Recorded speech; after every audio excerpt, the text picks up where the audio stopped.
반갑습니다. 모두 평안한 한 주 보내셨습니까? 점점 시간이 흘러가는 속도가 빠르게 느껴지는 것을 보니 조금씩 시간이 아깝다는 생각이 들게 됩니다. 주어진 시간들을 의미 없이 보내지 않아야 되겠다라는 생각을 더 많이 하게 됩니다. 우리에게 주어진 이 하루하루를 이 감사의 마음을 담아 보내는 모두가 되시길 축복합니다. 그리고 하나님 안에서 오늘 이 시간도 의미 있는 시간이 되기를 또한 바랍니다. 어느덧 창세기도 이제 마지막 부분에 다다랐습니다.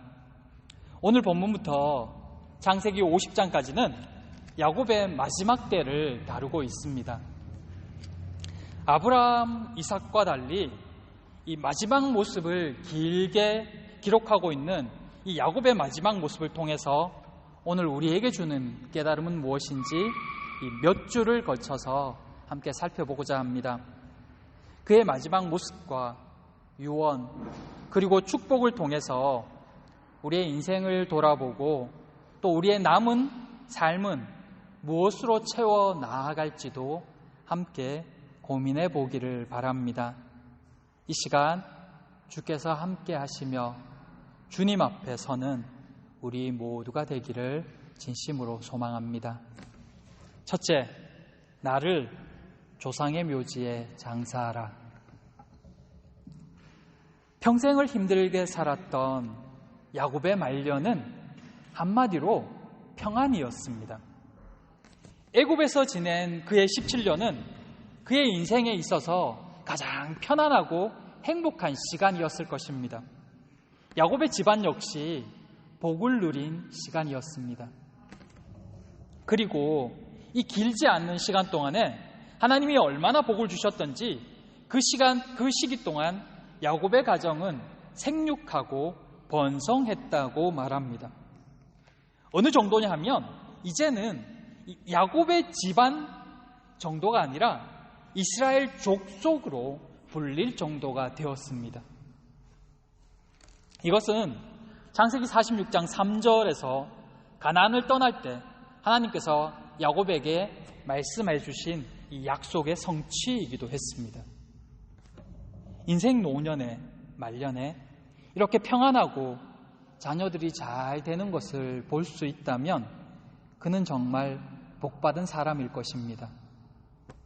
사랑하는 성도님 모두가 이런 노년을 맞이할 수 있게 되기를 진심으로 축복합니다. 이처럼 행복한 노년을 보내던 야곱이 이제 세상을 떠날 때가 얼마 남지 않았음을 느끼고 마지막으로 남긴 유언이 오늘 본문 말씀입니다. 그는 자신에게 다가올 이 마지막 때를 담담히 준비하면서 요셉에게 자신을 가나안 막벨라 굴 조상들이 묻혀있는 그곳에 장사해 달라고 말합니다. 그 약속을 지키게 하기 위해서 요셉에게 자신의 허벅지 아래에 손을 넣고 맹세하게까지 합니다. 이미 가나안을 떠나온 지 17년이 지났고 그동안 그의 가족들 자손들은 애굽에 정착해서 뿌리를 내리고 잘 살고 있는데 굳이 그 먼 가나안 땅에 장사되기를 바라는 이 야곱의 마음은 어떤 마음일까요? 종종 보면 나이 많이 드신 어른들이 고향을 그리워하는 모습을 뵐 수가 있습니다. 어린 시절 자랐던 곳, 추억이 있는 곳이기에 아마 더 그러할 것입니다. 그래서 그분들은 마지막엔 고향에 묻히길 원하기도 하십니다. 그렇다면 지금 야곱이 원하는 이 야곱의 심정이 그와 같은 것일까요? 물론 그런 마음도 없지 않았을 것입니다. 가나안은 그가 나서 자라고 평생을 살아온 곳이니까요. 하지만 단순히 고향이기 때문에 나라 일에 바쁜 요셉에게 맹세까지 시키면서 그 땅에 묻어달라고 하는 걸까요? 그보다 더 큰 이유가 있는 것입니다. 그 땅 가나안은 모두가 알다시피 하나님이 이스라엘 자손들에게 주시겠다고 약속한 땅이었습니다. 하나님께서는 야곱에게 반드시 이스라엘 백성들을 가나안으로 돌아오게 해 주시겠다라고 말씀하셨습니다. 그러므로 애굽이 아무리 살기 좋고 편안하다 해도 결국 이스라엘이 돌아가야 할 땅은 가나안임을 알고 있었기에 그는 그 땅에 먼저 가 있으려는 것입니다. 이것이 믿음이고 소망입니다. 이것은 또한 자손들에게 그들이 돌아가야 할 땅이 있음을 기억하게 합니다. 아무리 애굽이 살기 좋다 할지라도 그곳은 그들이 영원히 살 땅이 아님을 알게 하는 것입니다. 가나안을 기억한다는 것은 곧 그들이 누구인지를 기억하게 하는 것입니다. 그들의 정체성을 잃어버리지 않게 하는 것이죠. 지금은 아직 가나안에서 살았던 기억을 가지고 있는 사람들이 있지만 곧 얼마 지나지 않아 가나안 세대는 이 땅을 다 떠날 것이며 이후에는 애굽에서 태어난 자손들만 남게 될 것입니다. 그때 그들이 자신들이 돌아갈 곳이 있음을 잊어버리게 된다면 그들은 애굽에서 여전히 이방인으로 살거나 아니면 목축을 하는 하층민으로 전락하게 될 것입니다. 그 중에는 애굽인으로 살고자 하는 이들도 나오게 되겠지요. 그러면 이스라엘은 없어지는 것입니다. 그러기에 그 자손들이 가나안을 기억하며 그들이 돌아가야 할 곳이 있다는 것을 아는 것은 민족의 주체성을 지키는 굉장히 중요한 일이었습니다. 더구나 신앙을 지키기 위해서는 필수적이었습니다. 야곱은 본인 스스로도 가나안을 잊지 않고 살았지만 또한 자손들에게도 그 생각을, 그 마음을 잊지 않도록 마지막까지 가르쳐주고 있었던 것입니다. 본향, 그곳은 그들의 정체성이자 신앙의 근간이었던 것입니다. 이 야곱의 모습은 오늘 우리에게 동일한 깨달음을 던져줍니다. 몸은 독일에 있지만 우리는 여전히 한국 사람이듯 이 땅에서 살고 있지만 우리의 본향은 이 땅이 아니라 천국입니다. 국적은 곧 그가 어느 나라 사람인가를 말해주는 표입니다. 그래서 국적은 그가 어디에서 사는가에 따라 달라지기도 합니다. 독일에서 평생 산다면 독일 국적으로 사는 것 문제가 되지 않습니다. 미국에서 평생을 살고 자손들까지 그곳에서 산다면 미국인으로 사는 것 그 또한 문제가 되지 않습니다. 그가 사는 곳의 법을 따르고 그 나라 국민으로 사는 것, 그것은 잘못된 것이 아니기 때문입니다. 국적은 그가 어느 나라 사람으로 살아가는지에 따라 달라질 수 있는 것입니다. 그래서 또 한편으로는 우리는 국적을 바꾸는 것을 망설이기도 합니다. 국적을 바꿈으로 자신의 정체성까지 잃어버리게 되는 것은 아닐까 생각되기 때문입니다. 그래서 자녀의 국적을 바꾸는 것에 대해서도 많은 생각을 하게 됩니다. 독일에 살고 독일 국적을 가지더라도 그들은 자신이 한국 사람이라는 것은 그런 생각을 잊지 않기를 바라기 때문입니다. 국적을 바꾸면 대부분 그 자녀들 또는 그 자녀의 자손들은 그 나라 사람으로 생각하며 자라기 때문입니다. 그만큼 내가 어느 나라 사람이라는 것을 아는 것은 굉장히 중요합니다. 그러기에 야곱 역시 자신의 자손들이 이스라엘 족속이라는 것을 잊지 않기를 원했던 것입니다. 이것은 국적의 문제를 넘어 신앙의 문제로까지 나아가기 때문입니다. 자손들이 이스라엘 사람이라는 것을 잊는 순간 그들은 하나님께서 멀어질 가능성이 엄청나게 커지는 것입니다. 그래서 더욱 그 자손들이 스스로를 이스라엘 사람으로 기억하는 것이 중요했습니다. 그런데 그 길이 바로 하나님이 약속으로 주신, 이 약속의 땅으로 주신 가나안을 잊지 않는 것이었습니다. 그들이 살 땅은 애굽이 아니라 언젠가 돌아가야 할 가나안임을 늘 기억하므로 그들이 애굽 사람이 아니라 하나님의 백성, 이스라엘의 사람이라는 것을, 그런 정체성을 잃어버리지 않을 수 있기 때문입니다. 그래서 야곱은 스스로도 가나안에 묻히기를 바랬고 자손들도 그런 자신을 가나안과 함께 기억해 주길 바랬던 것입니다. 그런 야곱의 바람은 우리를 바라보시는 주님의 바람과 동일합니다. 주님은 우리가 하나님의 자녀임을 잊지 않기를 바라십니다.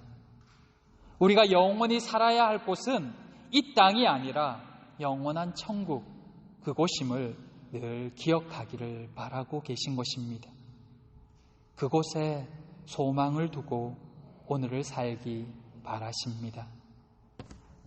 우리에게는 영원한 본향이 있다는 것을 기억하며 살고 계십니까? 우리가 하나님의 자녀임을 늘 잊지 않고 살고 있습니까?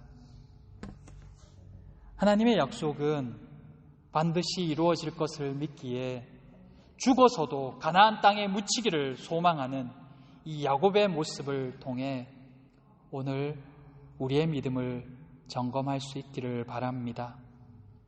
자녀를 향한 하나님의 사랑은 결코 부족하지 않습니다. 자녀를 돌보시는 하나님의 긍휼 또한 결코 모자라지 않습니다. 부족한 것이 있다면 우리가 온전히 믿지 못할 뿐입니다. 사랑하는 모든 성도님들마다 천국의 소망이 더 분명해지기를 바랍니다. 하늘나라를 소망하며 살기를 부탁드립니다. 하늘나라 시민답게 살기를 바랍니다. 신앙의 연륜이 쌓일수록 더욱 영적인 안목이 넓어지고 믿음이 확고해지는 그런 모두가 되기를 진심으로 축복합니다. 둘째, 에브라임과 므낫세는 내 것이라. 야곱이 얼마나 하나님께 소망을 두며 하나님의 약속을 철저히 믿었는지는 요셉의 아들들을 향한 그의 말에서 더욱 분명하게 드러납니다. 야곱이 임종이 가까워지자 요셉은 두 아들을 데리고 야곱을 다시 찾아왔습니다. 병문안의 의도도 있었지만 아버지가 돌아가시기 전에 두 아들이 아버지의 축복을 받기를 원했기 때문입니다. 그때 야곱은 이미 눈도 잘 보이지 않았으며 기력도 쇠해서 혼자 힘으로 앉기도 버거운 상태였습니다. 그럼에도 야곱은 요셉이 두 아들을 데리고 왔다고 하자 힘을 내어서 침상에 앉습니다. 그리고 요셉에게 하나님께서 자신에게 하신 약속의 말씀을 전해줍니다. 하나님께서 야곱을 통해 많은 백성이 나게 하고 가나안 땅을 후손들에게 영원한 소유로 주시겠다고 말씀하셨다는 것입니다. 그리고는 요셉의 두 아들을 자신의 아들로 삼겠다고 말합니다. 야곱이 왜 갑작스럽게 요셉에게 이런 이야기를 하고 있을까요? 더구나 손자들을 자신의 아들로 삼겠다는 이 말은 또 무슨 의미일까요? 야곱의 행위가 무엇을 의미하냐 하면 야곱은 지금 요셉에게 장자가 들어야 할 이야기를 하고 있었던 것입니다. 언약 백성에게 주어지는 그 약속의 말씀을 요셉에게 전수해주고 있었던 것입니다. 이것은 야곱이 지금 요셉을 장자로 인정하고 있다는 것입니다. 그리고 요셉의 두 아들을 자신의 아들로 삼겠다는 것 역시 장자가 받을 수 있는 두 몫의 권리를 요셉에게 주겠다는 이야기입니다. 일반적이라면 야곱의 유산 중에 한 몫이 요셉에게 주어지고 그 몫은 다시 장자인 므낫세에게 물려지겠지만 지금 야곱은 요셉을 장자로 인정해서 그에게 줄 두 몫의 권리를 에브라임과 므낫세에게 주고자 하는 것입니다. 에브라임과 므낫세를 자신의 아들로 삼음으로 그들도 다른 자식들과 똑같이 한 지파의 족장이 되는 것입니다. 그런데 사실 세상적으로 본다면 이것이 무슨 의미가 있는가라는 생각이 들 수가 있습니다. 지금 야곱은 남의 땅에 이주해 온 이방인에 불과한 반면에 요셉은 애굽 제국의 총리이기 때문입니다. 애굽 사람들이 무시하는 목축을 하는 집안의 아들이 되는 것보다는 애굽 제국의 총리 아들이라는 지위가 애굽 땅에서는 훨씬 더 대단했을 것입니다.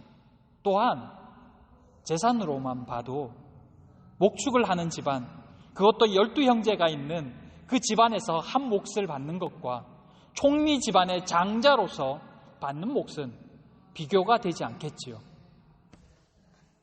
그럼에도 야곱이 굳이 이렇게 요셉을 장자로 인정하면서 그의 아들들, 그 손주들을 자신의 아들로 삼겠다고 말하고 있는 것은 그만큼 야곱은 자신이 지금 하고 있는 이 축복이 세상 그 어떤 것보다 훨씬 더 크다고 여겼기 때문입니다.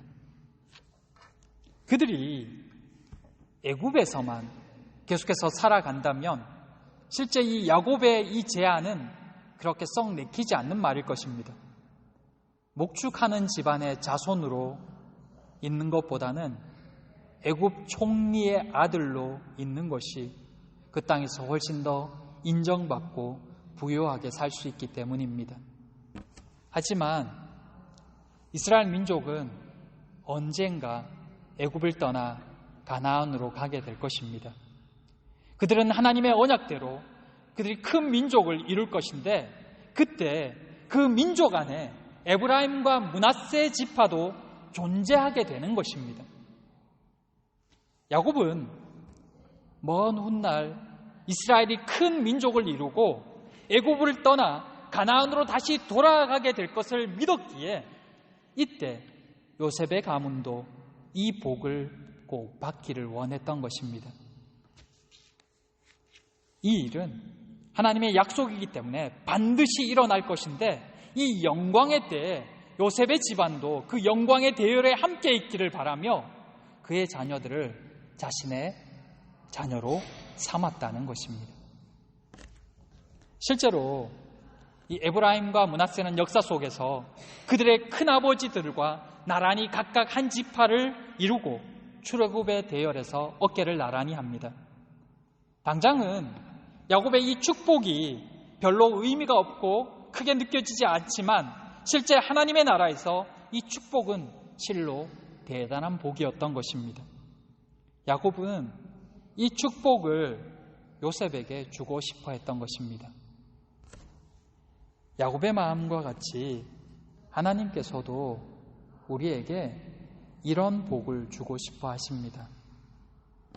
하늘나라에 지분이 있는 그리스도인으로 말입니다. 하지만 우리는 이런 하나님의 음성을 들으면서도 자꾸만 애굽 총리의 아들로 살게 해달라고 기도합니다. 이왕이면 세상에서도 잘 살고 하늘나라에서도 우리의 기업이 있게 해달라고 말입니다. 물론 하나님의 자녀도 세상에서 잘 살 수 있습니다. 얼마든지 하나님이 주신 것을 누리며 살아갈 수 있습니다. 하지만 우리는 세상 사람들과 다른 것이 하나 있어야 합니다. 그것은 늘 본향을 생각하면서 사는 것입니다. 야곱이 요셉의 아들들을 자신의 자녀로 삼으면서 왜 이후에 라헬의 이야기를 꺼내고 있을까요? 요셉의 어머니 라헬도 가나안에 장사되었다는 것입니다.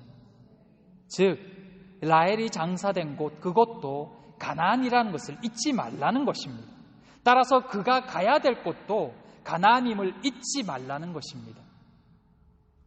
요셉에게 본향을 잊어버리지 말라고 이야기하고 있었던 것입니다. 야곱이 요셉의 두 아들을 자신의 아들로 삼았다고 해서 그 두 아들이 당장 요셉을 버리고 고센 땅에서 이스라엘 사람들과 같이 살아야 된다는 것이 아닙니다. 당장 모든 것을 버리고 이스라엘 사람들과 같이 목축을 하는 자로 목동으로 살라는 이야기도 아닙니다. 다만 잊지 말라는 것입니다. 그가 이스라엘 사람임을, 돌아가야 할 본향이 있다는 것을 말입니다. 그리고 하나님을 섬기는 이스라엘 사람의 정체성을 가지고 살라는 것입니다. 그것이 그들이 이제 야곱의 아들이 되므로 애굽 땅에서 살아갈 때 가져야 할 모습이었던 것입니다. 여기에 하나 더 말하는 것이 있습니다. 14절입니다. 우리 14절 함께 읽어볼까요? 이스라엘이 오른손을 펴서 차남 에브라임의 머리에 얹고 왼손을 펴서 므낫세의 머리에 얹으니 므낫세는 장자라도 팔을 엇바꾸어 얹었더라. 이것이 무엇을 의미하냐 하면 손을 엇갈려서 얹었다는 것입니다. 이렇게 축복했다는 것입니다. 요셉은 아버지 야곱이 두 아들을 축복하도록 야곱의 오른손이 장자 므낫세를 향하도록 하고 야곱의 왼손이 에브라임을 향하도록 이렇게 앉혔는데 야곱은 손을 엇갈려서 축복을 하고 있었던 것입니다. 오른손을 에브라임의 머리에 얹고 왼손은 장자인 므낫세의 머리에 얹어서 축복한 것입니다. 야곱이 눈이 잘 안 보여서 그런 줄 알고 요셉이 손을 잘못 얹었다고 이야기했지만 야곱은 자신도 안다고 이야기합니다. 그리고는 여전히 둘째인 에브라임에게 장자가 받을 축복을 합니다.